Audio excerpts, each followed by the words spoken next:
Dr. John Bukowski. How are you, sir? Good, Kino. Nice to meet you. Thanks for having me on. No problem at all. Thank you so much for coming on. My pleasure. So how's your day so far? You coming to us from the States, am I correct? Yes, I am coming from the state of Ohio right now, Southern Ohio. Southern Ohio. But you formerly from Detroit. Is that correct? Well, I was originally from Detroit, grew up there in the 60s and 70s, and 6 kids in the family. Okay. In the Motor City. So what made you leave Detroit? You wanted to explore? Well, I left Detroit mostly because of job opportunities, and I practiced veterinary medicine in Detroit for about 7 years while I was getting advanced degrees in research. And then I went out east to New Jersey for a while and worked out there. Is where my fiance at the time, now my wife, was working. And we moved around quite a bit. We spent about 10 or 12 years in New Jersey, a couple of years in Prince Edward Island, Canada, where I headed up a research center. And the rest of the time, mostly in Southern Ohio, which is where we're kind of calling home now. Yeah. Well, look, I mean, change of environment is not a bad thing, Yeah. Depending on how much growth one wants for their life. Gives you a little bit of different view of the world. We're planning a trip. We have a trip all scheduled in November out to Europe to look at the river cruise on the Danube. All the historic sites around the Danube in Vienna and Budapest and all that stuff. So that should be fun. Nice, definitely. Wow. Fun and exciting.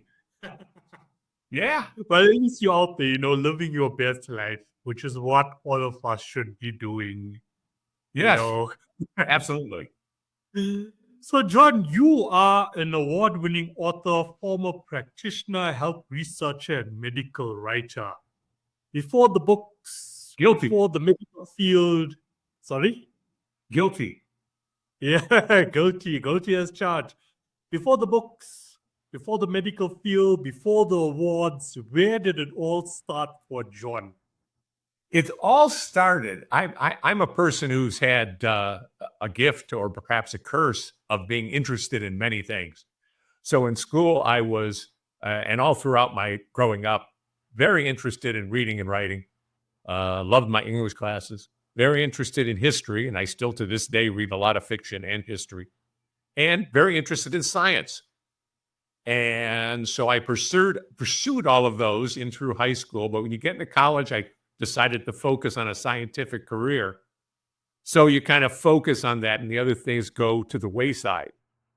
And I went to veterinary school and practiced veterinary medicine in Detroit, as I said, for about 7 years or so. And then got advanced degrees in public health research and did that for the next 20 years.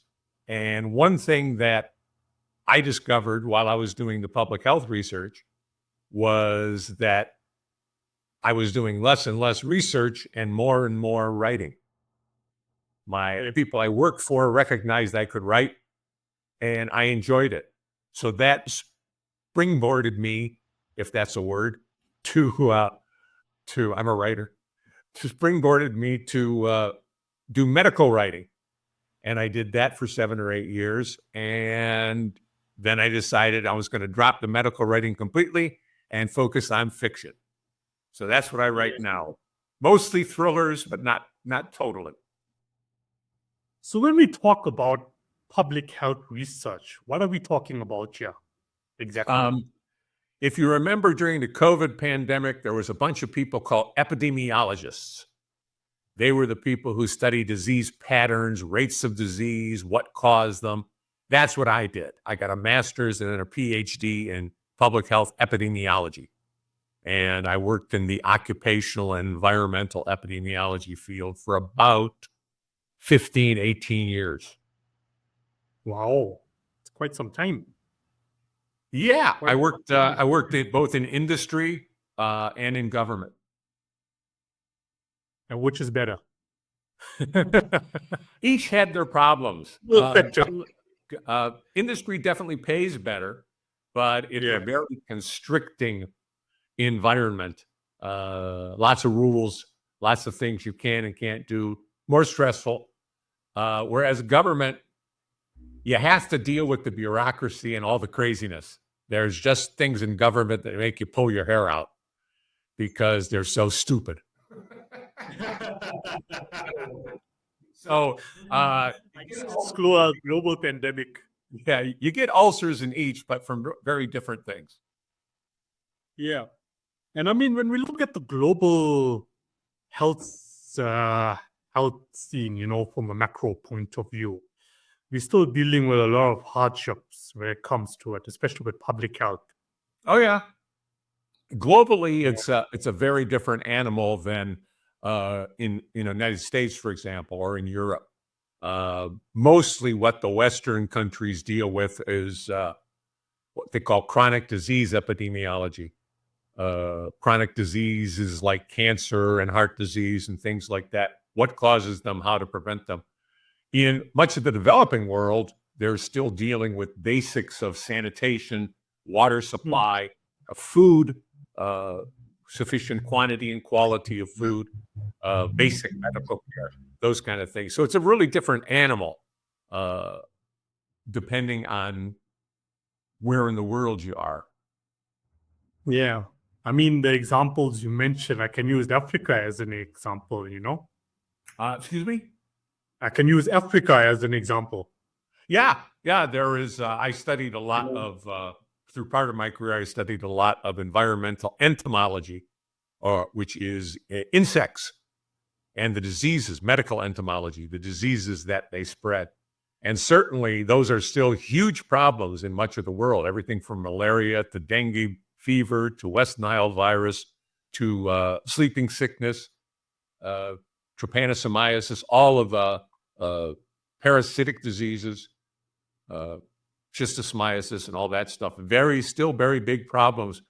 And basic public health, just basic anti-parasite drugs and basic antibiotics, and like I said, clean water.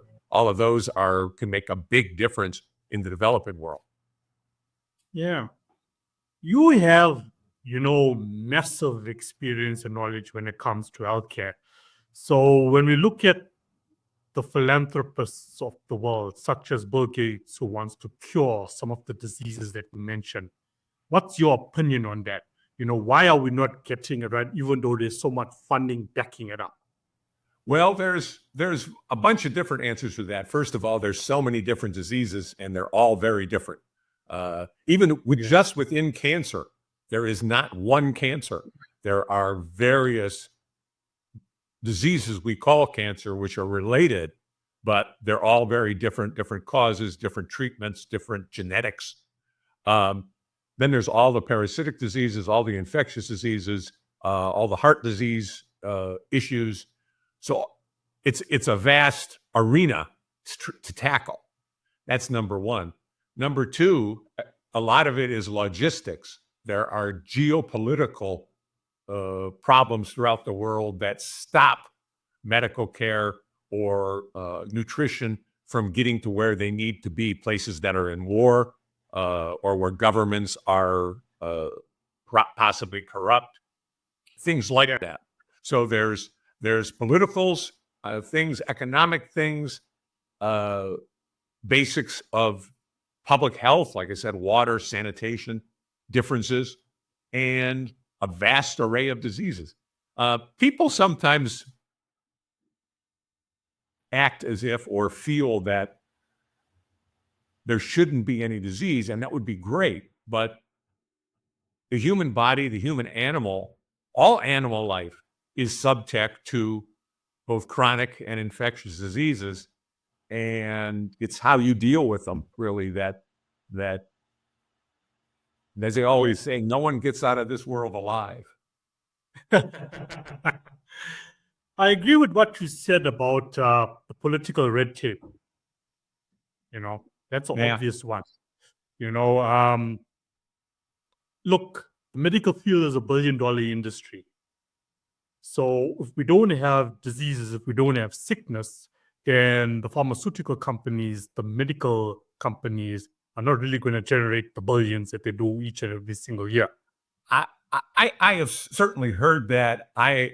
It was not my experience that the medical companies were trying to manipulate anything or whatever. Like I said, disease of one form or another is not the exception, it's the rule. And animals are going to get diseases. Certainly, I know that from veterinary medicine. People are going to get diseases.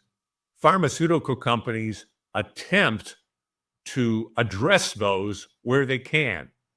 It's a very difficult job.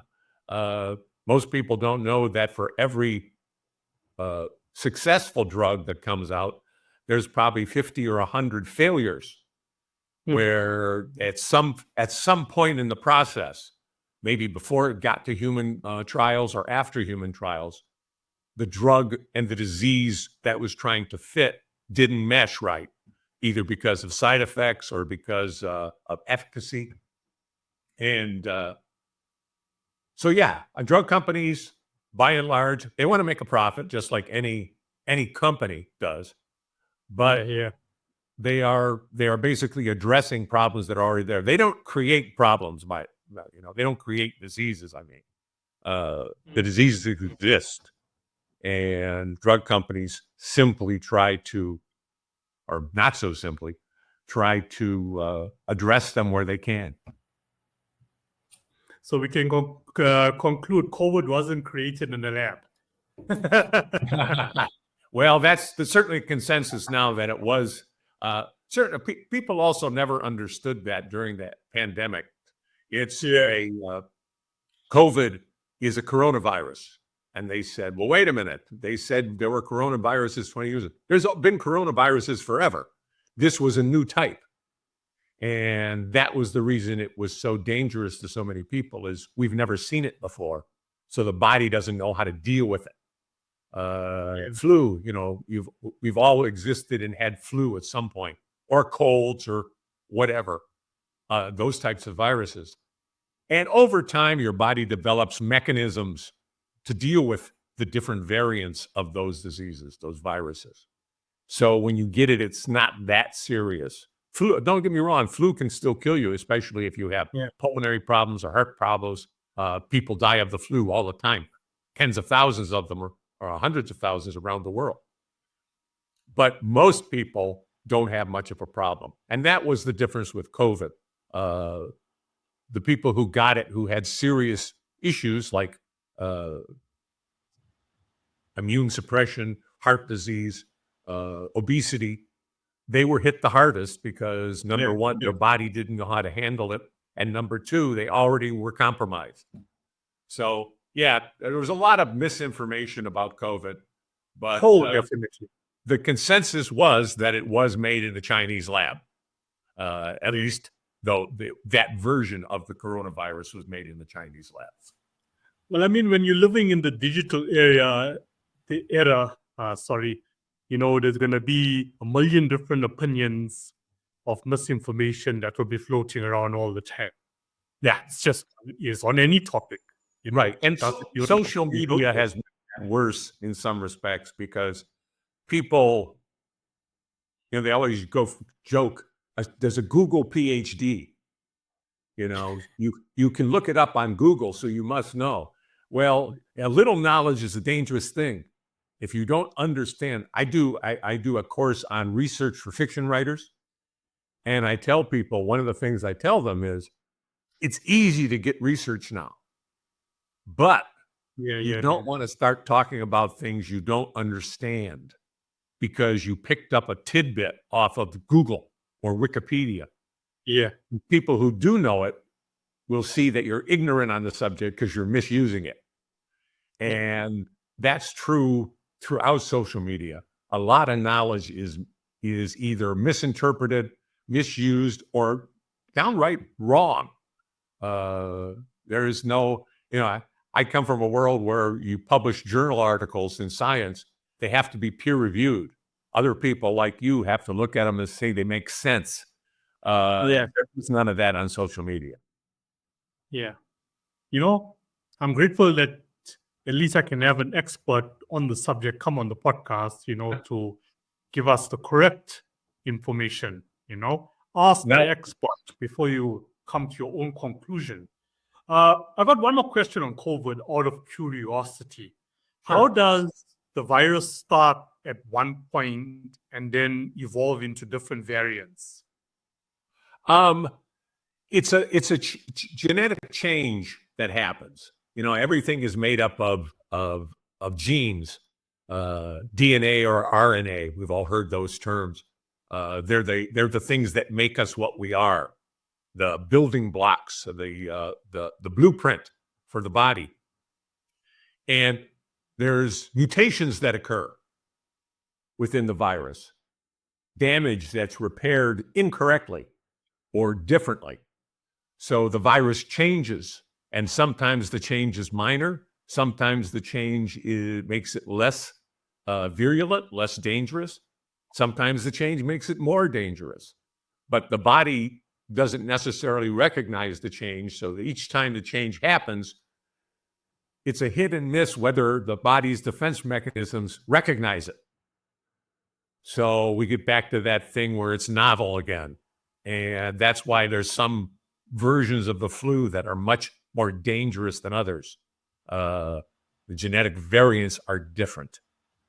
So it's a process. It happens in our bodies all the time where we're getting genetic damage that's repaired. As a matter of fact, cancer primarily begins with genetic damage that is not repaired properly. And so the cells take off in a strange direction that's dangerous. But so yeah, it's just a matter of a genetic change within the virus. And viruses are fascinating because they're not, if you had to call them living or dead, they're in between. They don't have the components we think of as a living cell or a living organism, but yet they still can infect people or infect cells and cause them to reproduce the virus. So you have a thing that's not really living that is being reproduced and causing problems. So virology is a very interesting area. Sure. Interesting. Thank you. I love to learn something new each and every single day. No, yeah, absolutely. Lifelong learning. That's what what Yeah, always just say, like what you said. they ask me about, what's the best advice for writers? And I always say the best advice I ever heard and in my own life is read a lot and write a lot. You can't learn to be a writer without being a reader, and you can't learn to be a writer without writing. There's a lot of people who want to be fiction writers, and they never write anything. So that's not going to work. Or they don't read, and that's not going to work either. It's like trying to build a house without blueprints. You need to see how it runs. You need to see how you need to watch somebody do it before you can try to do it. And that's what reading is. Read the most in the genre, the types of fiction you want to write. But all fiction is worthwhile. For example, my books are mostly thrillers. I have 4 thrillers right now. Project Suicide, Checkout Time, Bad Pennies, which is a sequel to Project Suicide, and The Peeper. These are all thrillers. But in December, I have a women's fiction book, kind of a Hallmark movie kind of book called And a Child Shall Beat Him. So you don't have to focus necessarily on one genre. That is the second time in a row this week that I've heard that. You don't have to focus on one genre. Right. It's just reading widely can help you where you could write in different genres. If you only read thrillers, you're probably going to stick to thrillers because that's what you know. Write what you know is an old adage, but it's still true. But I mean, even if you're like me, I'm not an author, but I mean, reading different genres on different topics, enhances me as a person, So now I know, okay, cool, I'm educated on this topic, I'm educated on that topic, I don't have to be a professional expert or work in that field. But at least now when John is speaking about something, I'm like, yeah, I know what he's talking about. I read about that once upon a time. Yeah, absolutely. It's life. I'm a big believer in lifelong learning. I also tell people in the research course that I give for fiction writers, I say, you're going to do a lot of research, but you're only going to include a little bit of it in the book, because if you make a fiction book all about the research instead of the characters and their journey, it's boring, and you don't want your writing to be boring. It's a technical manual instead of fiction. But the very fact that you learned this will make your writing more powerful. You'll pick up things, and your writing will have more potency, more impact, just because of the fact that you learn things. Yeah. So let's talk about your books.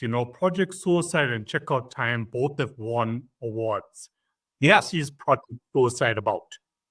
I'll show you the cover here, if I can get it up there. There's Project Suicide. Oh, yeah, but I love the cover. Yeah, it's a nice cover. Publisher did a nice job. And it's a story of how a cure for Alzheimer's disease is perverted into an assassination drug. Now, high-profile politicians are killing themselves, and only a drunken genius can save the country. That's a nice twist. Yeah, that's what's called a log line. You put it all into one or two lines.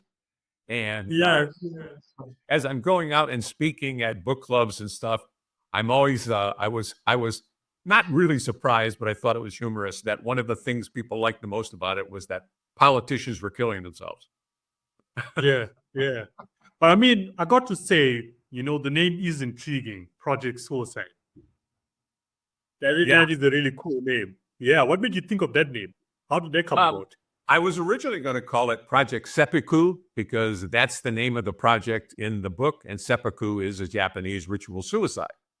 But I thought, and the publisher agreed, that the average person might not pick up on that.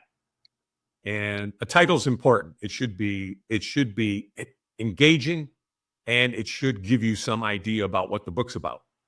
So the big things: title, back cover blurb, and cover. That's what gets people to look into a book and want to read it. So that was for Project Suicide. We made it Project Suicide because that's a better, more understandable title. Yeah. No, it's definitely intriguing. And then looking at the cover myself now, I would definitely be, interested in looking at the book. When we focus now on the word suicide, which is a global pandemic. Sure. Okay, suicide. Is that something that you passionate about? Where you could say, when I came up with the idea for the book, and a big thing for writers getting ideas, people always say, where do your ideas come from? They come from thinking and asking what if. That's the biggest thing. I was at the time, this is quite a few years ago, I was visiting my father-in-law once a week, and he had mild dementia. Not Alzheimer's per se, but a mild dementia. And I was thinking about, boy, I hope they're finding a cure for that. And then the brain starts going. And you say, okay, if they found a cure, though, what if it had a side effect? Okay, what could be a bad side effect? Well, death is a bad side effect, but that's not much of a book. There's lots of drugs that have that side effect, and they never go any farther. So I thought, well, what if the side effect was you're getting better, but as you get better and get self-awareness, you get self-loathing, and you end up killing yourself. Now that is much more of an engaging idea. You see people improve, and then they kill themselves. How tragic. But then I thought the final what if, which is the one that really focused the book, was what if you gave this drug that causes people to kill themselves while they're getting better from Alzheimer's, but the person doesn't have Alzheimer's? They would still kill themselves.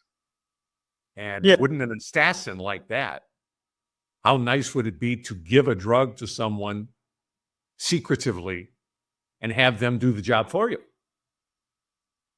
And there's obviously political implications to that. And so I just went with that.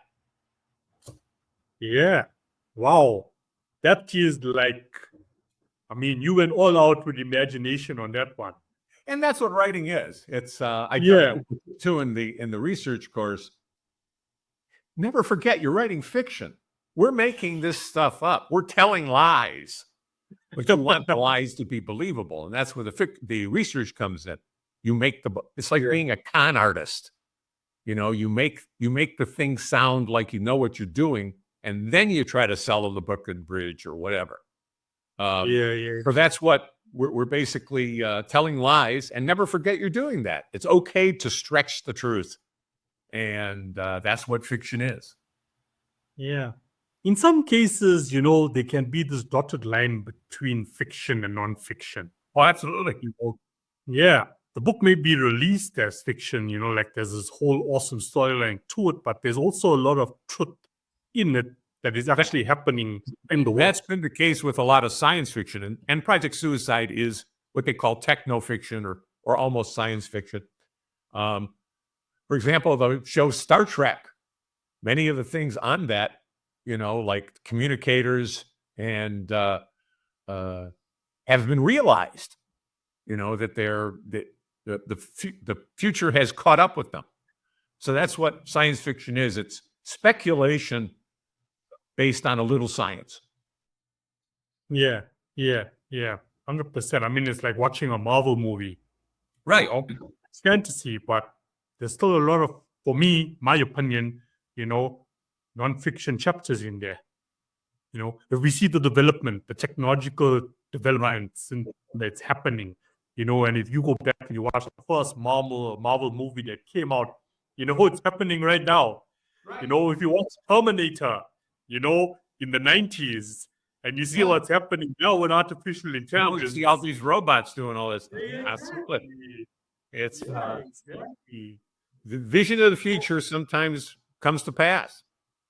Yeah. Now, with the second book, Checkout Time, and I'll put that cover up here.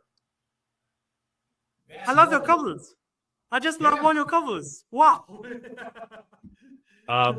That's a story of a suicide or an arsonist or bomber who is looking to extort money from hotels. Pay me or I'll bomb your hotel. He's pursued by a beautiful FBI agent and a handsome government researcher until he turns the tables and the hunters become the hunted. So this is much more of a straight crime thriller where somebody's doing a crime or a series of crimes and people are trying to stop him. And it was fun for me, though, to explore different kinds of ways you can make a bomb.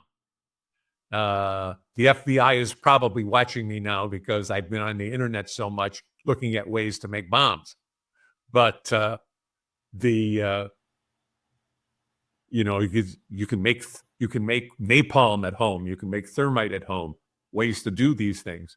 And so that was fun for me in introducing a little of that research. That's the little bit of truth that adds authenticity to the writing. But the story is really about the suicide bomber, the people pursuing him. It's the characters. That's what people sometimes forget when they're writing fiction. You can have the most interesting plot, but if the characters aren't interesting, if people don't like them or find them interesting, because villains aren't necessarily likable, but they're interesting, good ones. Hannibal Lecter is a perfect example.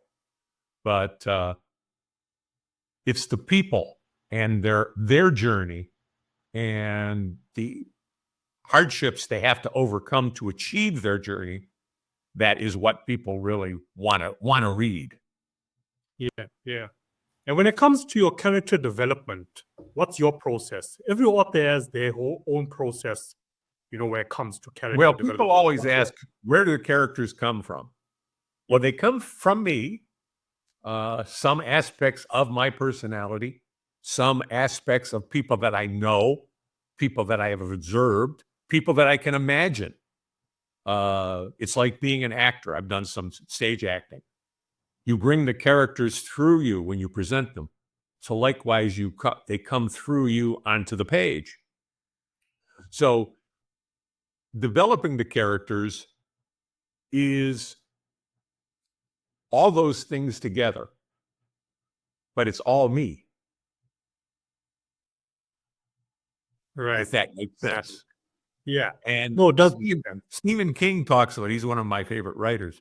He talks about the need to let the dark half out, because we all have different halves, different parts of our personality. There's the stuff we show everybody all the time. Then there's the stuff we think behind closed doors, or the wish we have. If I had a chance, I would just get rid of that person, that kind of stuff, the darker part of our personality. As a fiction writer, you can let that out. As a matter of fact, you have to let it out. And when you're writing, I've heard people say, forget that your grandmother is going to read it someday, and write as if no one's going to read it. You can let your deepest self out. And that goes into character development as it does into the rest of the writing.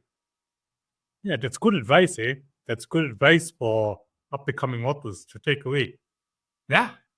Is yeah, 100%. So we got a sequel that's also coming out, or coming out in 2025. It's been out. It's a sequel to Project Suicide called Bad Pennies.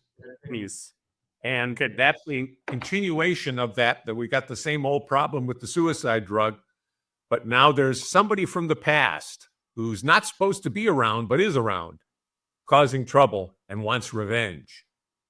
So it's another techno thriller, but the focus is really on the revenge story and the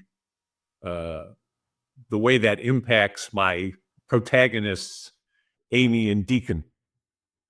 Deacon's the drunken genius, and Amy is his sidekick and love interest. Okay, nice. So do you plan in the future? That came out in May, by the way. Sorry?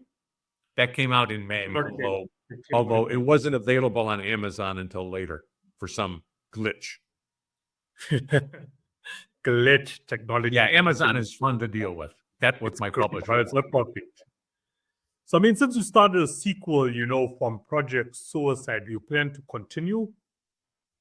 I don't know. It's going to depend on the popularity of these two offerings. Right now, like I said, I've got one book coming out that's a women's fiction, but they call it in the industry chick lit. That's just a term.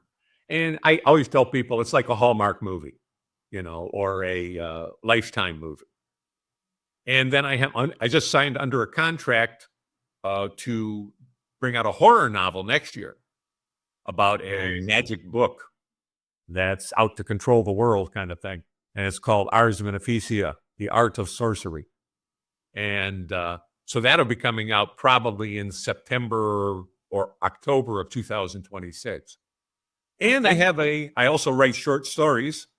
I've had 21 of them published. And I've taken 19 of those and put them into a collection, which I hope to get published in the next year or so. It just was a finalist for an award this past summer, the Claymore Award at Killer Nashville, a conference in Nashville, Tennessee. So I'm hopeful that will be published sometimes in the next year or two. And when it comes to your publishing, do you work with one traditional publisher, or is there several publishers? Well, the first publisher I was working with was the publisher for Checkout Time, Project Suicide, and Bad Pennies. I had a second publisher for a book, my latest thriller, which is called The Peeper, about a serial killer who stalks social media. And that was published by Rogue Phoenix, which is a different traditional publisher. And both the horror book and the women's fiction book, And a Child Shall Lead Him, will be coming out under Page Turner Publishing, which is another traditional publisher. So I pitched to who I think is the most appropriate for that work. Yeah, yeah, yeah. That's And that, interesting, that you can actually work with several publishers at the same time and you're not like under any contractual obligation to stick with one with all your books. no, you're under a contractual obligation for the book that you sign with. Those Right. contracts can run anywhere from 2 to 5 years, being able to be continued if you're both happy with it. Yeah, And yeah. I've been fortunate the publishers that I've worked with have all been very good and very legitimate. And that's something new writers have to look for. You want to be, you want to make sure you're not dealing with somebody who's shady, who wants to take your money, that kind of thing. Yeah. But yeah, you're contractually obligated for the book. And for example, some people will sign with a publisher for a series, which I've written one book and I'm working on another book. And they will sign for that book and the other book and maybe a third book. Then you're contractually obligated to that publisher. Oh, yeah, yeah. But it's the same thing if you have an agent, a literary agent. I don't have a literary agent, but if you have a literary agent, they will pitch to different publishers to try to get your book out there. Now, if you're somebody like a Stephen King or an Elmore Leonard or a Michael Crichton or what have you, you're probably going to stick with one publisher that you're happy with because they want everything you write, because you've got a proven track record. Yeah. Well, I mean, if we look at how the industry is evolving, for an independent author, it's so much more accessible, to do it all by yourself these days than it was, let's just say, 20 years ago. There are people who self-publish. That is probably the widest way of publishing right now. And it's good and bad. Self-publishing allows people to bypass agents and even traditional publishers and get their writing out there. It's hard to pitch and find the right person or right publisher. So it gets their stuff out there. That's a positive. The negative is there's no gatekeeper. We all think we write better than we do. And sometimes things that aren't very good, or at least aren't as good as they could be, get into print. And the problem with that is that if somebody reads it, they now, even if you improve down the road, they still think of you as that book that they didn't like, that was non-professional or whatever. So that's a real danger with self-publishing, is that you might get something out that's not the best it can be, and that taints your reputation as a writer. Yeah, well, I mean, now you're getting independent editors as well, who work for hire. So, you do your first draft, you will send it to them. Right. They'll fix it up. And that's the process that people don't understand. Editors are very important. And they also don't understand that there's a first draft, and then after a few weeks or a month or two, there's a second draft where you get the editing. And then there's a third draft, and then a fourth draft. And then maybe during this time, you send it to some trusted authors that you know and say, what do you think? And they give you feedback. And after all of this, which takes anywhere from a year to maybe more, 6 months to a year, then it goes to an editor. Whether you're the editor for your publisher, I've been fortunate, I've been very good editors for the publishers that I've worked with, or an editor you hire. They work with it to tell you what works, what doesn't, where there's errors in continuity. Somebody had blue eyes on page 10. Now they have brown eyes on page 52, that kind of thing. Yeah. Grammar problems, structural problems, and you work on it some more. And you make more revisions, and the editor gives you more comments. You make more revisions. Then you finally get to the page proof stage, and you look for little errors. And all of this takes a long period of time from the time you sit down to write a first draft until it's finally out in publication, can easily be 2.5 to 3 years. Crazy, eh?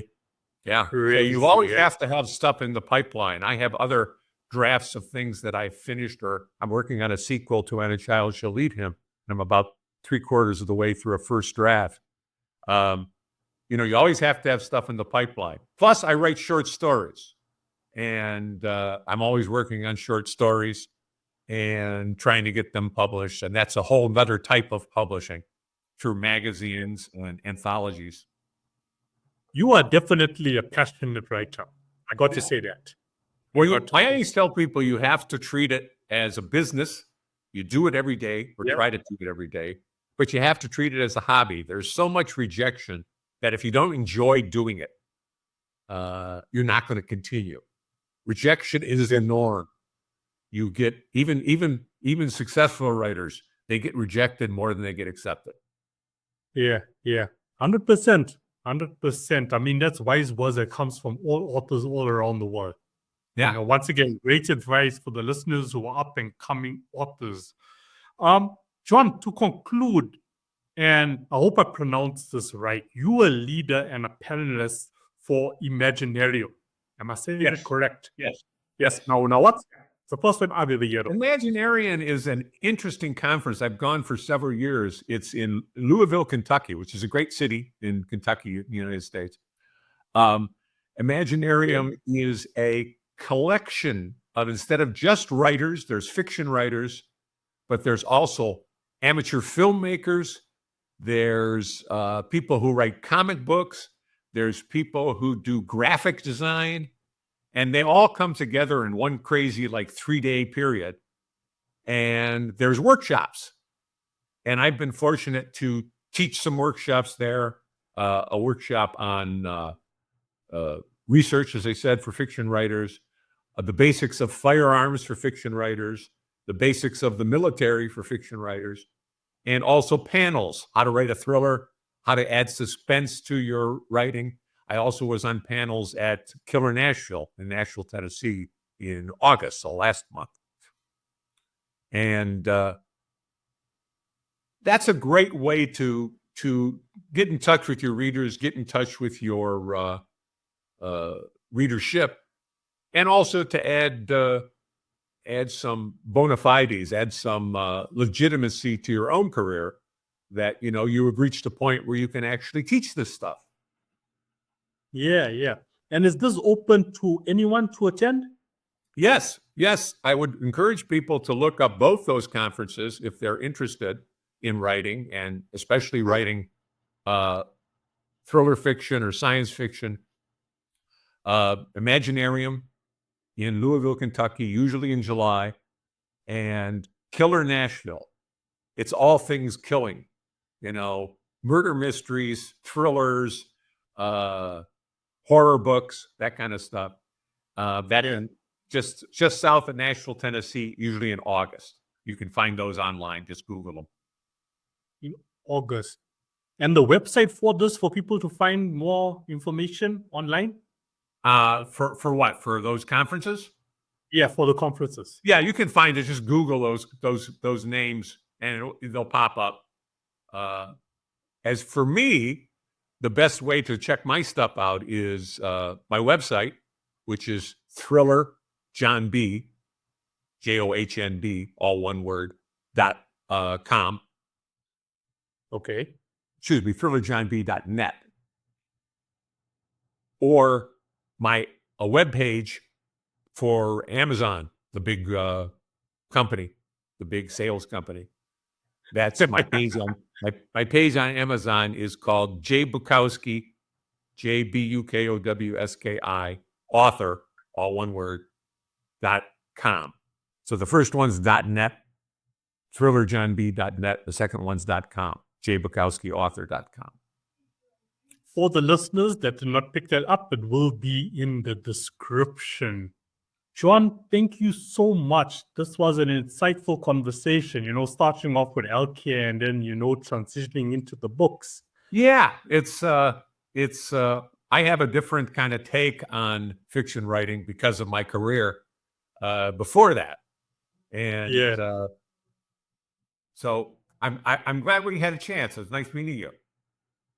Yeah. And thank you, for sharing the information, about the conference, because, there's so many science fiction, fantasy authors that I know. So I would love to share this with them, And yeah, there's another great conference for all types of fiction writing in Muncie, Indiana, which I've gone to a couple of times, called Midwest Writers Workshop. And that's another thing where people who are at least in the central of the United States, there's also conferences in the West Coast, in Nevada, they're all over the place. You have to look for the ones in your area. Yeah, yeah. And the thing with the world. Yeah. Or if you want to advance in your career, you have to do what we all did. You have to make the sacrifice and get out there. Yep. Go learn from the best. If you want to accomplish anything in life, you have to learn from the people that have already done it. There's a great quote from Stephen King about writing where he says, "It's a craft that can be learned but not taught." So you have to do it. You can't just be taught how to do it. You have to actually do it to learn how to do it. Every single day. Yep. Yeah. John, thank you so much. And once again, it's been a pleasure. All the best with your work to come. You seem like an author that is not going to stop anytime soon. It's in your DNA, until you leave this world. As you said, we all don't leave this world alive. And Father Time will shot me eventually, but it's inspiring, it's inspiring for me, and I'm sure it's going to be inspiring for listeners as well. Just to show you that you're truly passionate about what you're doing, about your craft. It's with you all the way. And I love it. I absolutely love it. And again, thanks for having me on. And to all your viewers, read a lot, write a lot. Yeah, 100%. There's a quote to, end up with. And please do enjoy your trip to Europe. Have an awesome time. Thank you. I will. You may just finish off one of your projects in Europe, Who knows? Yeah, I'm sure. Yeah. It'll show up in a book somewhere. 100%. 100%. John, thank you so much. Once again, enjoy the rest of your day. You too, Kino. I appreciate it. All right. Bye.